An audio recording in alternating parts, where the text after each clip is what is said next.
Jackets are just trying to get back to 500 at this point. Tech is 9-11 overall, 3-6 in the ACC. The only reason I bring up the record, if Tech finishes again with a losing record in conference, that will make 17 times in the last 19 years they have not had a winning record in the ACC. 17 out of 19 years. Now, keep in mind, that stretch I just gave you of nearly 2 decades followed Tech's run to the national championship game in 2004. Since then, 3 coaching changes. They've been to the tournament only 4 times in 21 seasons. I know I get where you come from with Georgia Tech, but I tell you all the time, it's hard to accept that blip that was Bobby Crimmins, and it was a wonderful blip.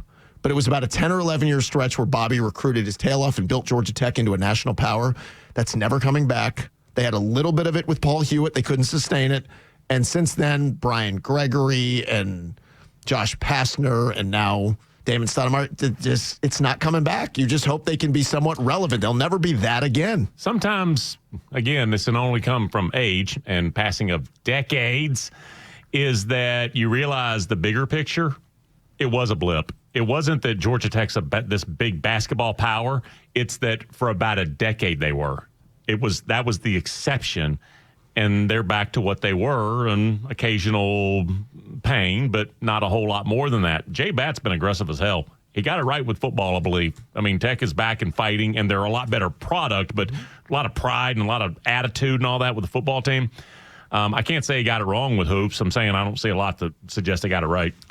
The stretch that Bobby Crimmins had was and will be an unparalleled time of NBA star power.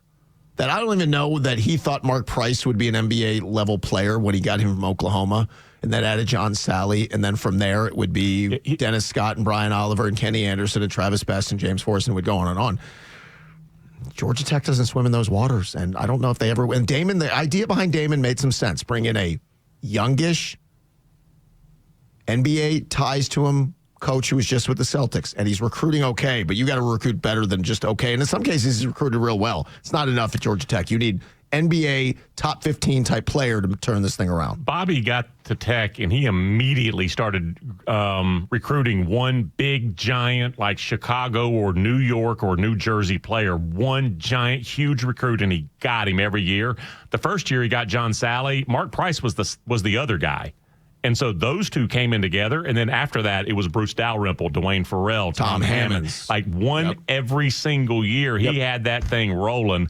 But then there were secondary players. They would get Malcolm Mackey, and they'd get Matt Geiger, and they'd get John Haitian Barry. Sensation. They'd get Yvonne Joseph. Yvonne Joseph. Like all those were NBA caliber Absolutely, players as the 4th or 5th best player. They had a starting 5 that was like basically NBA players. Mm-hmm. But you realize now that kind of started in 82, 83, and it kind of stopped when Matt Harpering looked around and he was like, I ain't got any good teammates. I don't mean that disrespectfully. Like, Harpering was clearly an NBA player, and he looked around and he was like, this ain't Tech anymore. When Steph Marbury left, which I don't know what the true story is, word is Bobby was surprised Steph went to the NBA. I was surprised he stayed a second year.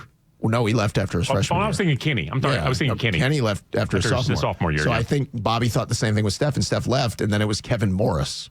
That's right. And then it was like Tony Akins, and then everything it was never the same. So that's where they are now. And was there a Gary Saunders? Well, he came that was the buddy system with Steph Marbury. That was it. Yeah. So and he stayed, unfortunately. He did stay. Steph left.